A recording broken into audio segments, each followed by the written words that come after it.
hot. Surrounded by vicious scorn, Harry adamants about obtaining his freedom from Meghan. Prince Harry and Meghan Markle aren't as joined at the hip as they once were. According to the report, Harry is getting his first taste of freedom since moving to LA, and loving it. Harry traveled to Colorado for a charity polo match last month, leaving Markle at home to care for their children.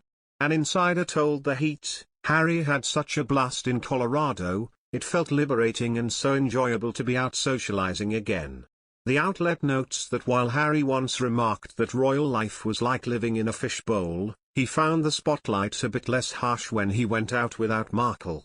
There is less awkwardness around him and he has a far more jovial, easygoing nature as opposed to giving out this vibe that the world is on his shoulders, the source dishes.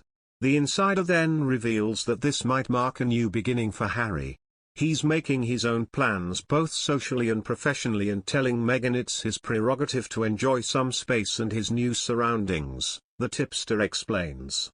But things at home aren't turning sour over Harry's absence. The insider claims Markle doesn't mind one bit and is happy for the alone time with the kids. The magazine remarks that Markle's new animated children's show, Pearl, as well as her love of writing poetry is plenty to keep her busy while Harry is away. Prince Harry had a good time at a polo match. This report is an odd way to frame Markle and Harry's relationship. While it's true Harry wasn't often spotted out without his wife in the past, that isn't because he was lacking freedom. Shortly after they settled into their California living quarters, the COVID-19 pandemic swept the country. Harry wasn't seen in public often because there wasn't anywhere for him to be. Now that things are opening back up, it only makes sense that the public will see more of Harry. Markle as a villainess that completely controls her husband Harry. Markle was controlling Harry's finances to keep him from leaving her.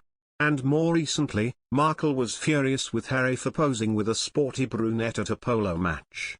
Recently in Time magazines, Harry's mocked Harry sat obediently behind Meghan like a lapdog. Harry's seemingly airbrushed face and suspiciously full a ginger mop are all too much for my eyes as he obediently sits behind Meghan like the good lapdog he is. Prince Harry not at same level as Meghan Markle in very woke Time cover, expert says. People are maybe a little cruelly calling Harry her hairdresser. Body language expert Judy James analyzed the power couple's stance and said the balance is weighting in Meghan's favor while Harry follows. Prince Harry jokingly ended up getting a complete slap on the wrist for discussing his and Meghan Markle's age. This claim has been made by royal expert Rachel Bowie, and during her appearance on the Royally Us podcast she claimed, "If I could slap him on the wrist for this, I would, just like Meghan verbally did."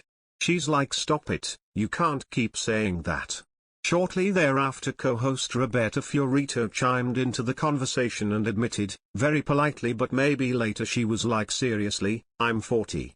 He was 35 at the time of this, so she was obviously 38 or 39, but still, come on Harry, you're never too old." Poor Harry, looks as though all hope has gone. She's broken him. Prince Harry looking out of it during recent public appearance sparks concerns. The Duke and Duchess of Sussex saw their public approval ratings plummet to an all-time low in the UK. Ratings